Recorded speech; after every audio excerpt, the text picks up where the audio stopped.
We are back for our read aloud. I hope you had a wonderful spring break.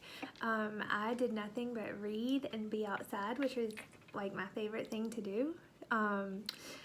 If you need a reminder, we were reading Towers Falling, and it's about a fifth grader named Deja in New York, and she lives in a homeless shelter.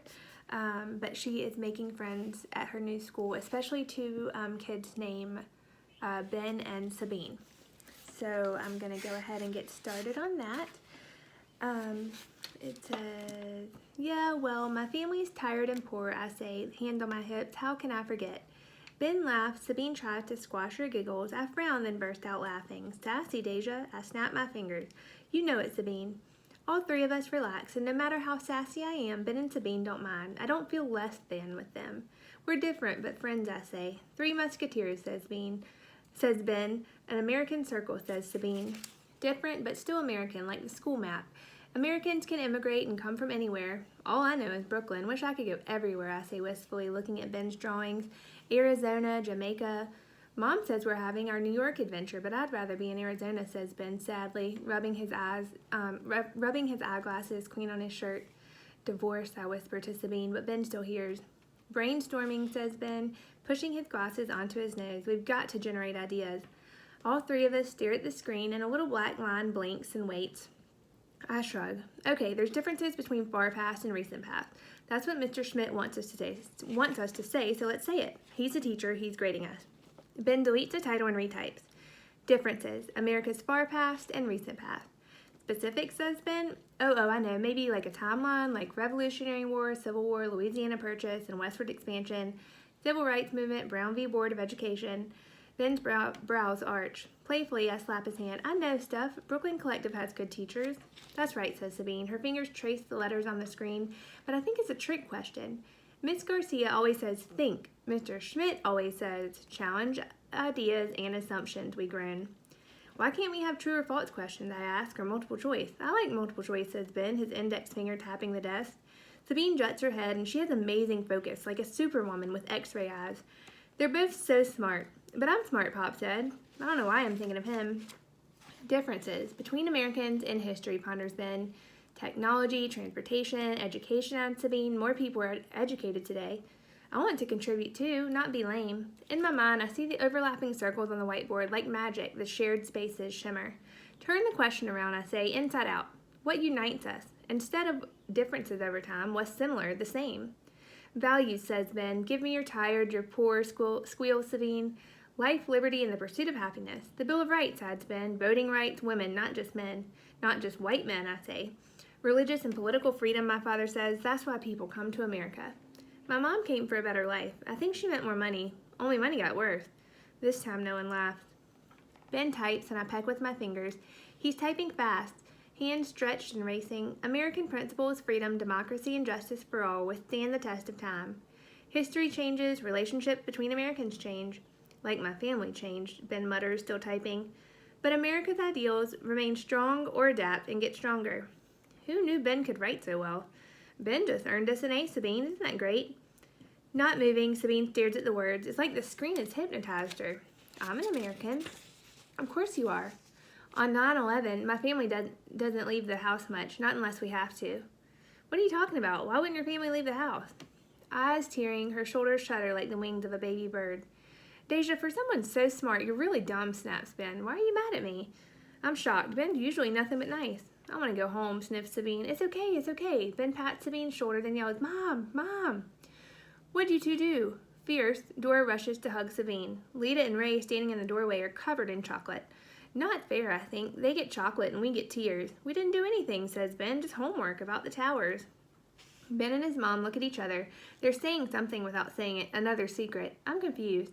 Sabine wants to go home, says Ben, and Dora guides her towards the door. It's all right, dear. Everything's all right, she coos. Shh. We'll call your mom. Here, Ray offers his spoon with chocolate goo. Sabine cries harder, Lita wails, and shrugging, Ray licks his spoon. Dora and Sabine leave, and I want to leave too. Ray bounces like a pinball. Chocolate stains appear on the wall, the bedspread, the desk. Ray, stop it. We scooped the bowl queen. You need to wash your hands. Put down that spoon. I lift Lita, bouncing her on my hip. Shh, I say like Dora. Let's stay here until Sabine leaves. I trust Ben. He knows something. He sits on the edge of his bed and falls backwards, like something inside stunned him. Like Ben with Pop, Ray climbs onto the bed and massages his head, and Ben doesn't seem to mind, even though he'll have to shower chocolate out of his hair and eyebrows. Lita on my lap, I sit before the computer, and Lita bangs the keyboard, typing nonsense words. I'm feeling less again, not smart, just dumb, like I'm missing a connection. Ben and Sabine know something I don't, like they knew about the cowboy in boots and underwear in Times Square. The doorbell rings, and Ben and me don't get up and say goodbye, just listen to the murmurs. The two women are talking, one in English, another in Turkish. I hear Sabine say, "Thank you, I thank you, my mother thanks you." Ben's room feels too small. He stares at the ceiling. Lita's asleep in my arms, and Ray's licked the spoon queen, and he's tapping it on the windowsill. The tat-tat-tat is driving me crazy. Come on, Ray. Come on, Lita. It's time to go home. I lift Lita, and her head falls back as if she's dead. I'll take her, says Dora. Come on, Ray. She looks at me like she knows how disappointed I am, like she knows that kids get disappointed a lot. I'll make a bag of snacks to take home. I bristle. Charity. Ben must have told her how poor we are. Our brownies didn't bake, Ray says, pouting. Ma used to make brownies, but Ray doesn't know. He's too little to remember. Thank you, I force myself to say. Snacks are nice. Lita rubs her eyes and extends her arm, then Dora hugs her and clasps Ray's hand. I'll get the stroller, I call as they head toward the kitchen. Ray skips, and Lita yells, Snackies! I don't move, and I feel overwhelmed and confused, and Ray and Lita are happy. Sabine's gone, and me, I'm sad. Sitting up, Ben looks at me dull-eyed, his face not so pleasant. You really don't know, do you? What? I ask, not hiding how miserable I feel. I didn't mean to make Sabine cry. What'd I do wrong? Wow, you really don't know. Ben slips into the chair, taps his keyboard, and a picture magically fills the screen. Two tall, gleaming silver and glass towers. Two tall towers touching the clouds, reflecting sunshine, shimmering rainbows, and diamond-shaped light. Arizonans were far away from what happened. You're a New Yorker. I thought you'd know more. More what? Deja, don't you know what they're teaching us? Where our assignments are going? I don't speak. Frustrated, Ben sighs and double-clicks the mouse. Terrorists attacked the Twin Towers on 9/11, except our teachers are taking baby steps, teaching pieces, treating us like we're 5 instead of 10. The screen comes alive, and images aren't moving, but I can see that one tower is ablaze. There's a gaping hole high up like soaring, flying dragons had attacked the building, leaving a jagged tear of broken glass, bent metal and concrete, smoke, white, gray, and pure black, streams and billows, flames, yellow, orange, and red, bubble and lick. This isn't real, I think. Click to play, Ben says, shutting the bedroom door. I don't want to see it again. I'm not sure I want to see it either, but I sit in Sabine's middle chair. I can tell it's a disaster, a horrible disaster. One tower is on fire. What happened to the other? Is this why Sabine had cried? All I have to do is tap the spacebar for the video to come alive. I tap. Smoke grows, clouding the silver building and blue sky. Flames streak. It's horrible. There's no sound, but I know there must be people inside the tower hurt and screaming. How come I didn't know? Right across from Brooklyn, something left a gaping hole in the tower. I lean forward. No sound makes the moving images scarier. High up, not even where birds fly, there must be wind sounds. Inside the building, folks must be coughing, choking from smoke. Fire would be roaring, snapping, crackling. A plane, a huge jet, a silver bird is flying straight toward the second tower. I grip the bottom of the chair. No, no, no. Stop, I scream. Boom, crash, into the building, sliding, ripping a diagonal line through metal, concrete, and glass. The plane is inside the building, breaking apart, exploding, melting, burning furniture and people. No, I scream. I bang the keyboard and the video stops. I turn away from the screen and look out Ben's window. It's beautiful. Birds, trees, sky, and clouds. What would it be like having a plane crushed through like a missile, destroying the world? That was intense. Beautiful imagery though, right? Lots and lots of authors' craft moves in that chapter.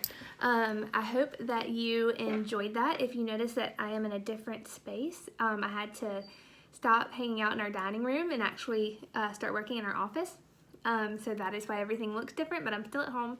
I hope that you are doing well, and I really hope that we get to read this book together at some point. Good luck with your work this week, and I hope to see you soon. Bye.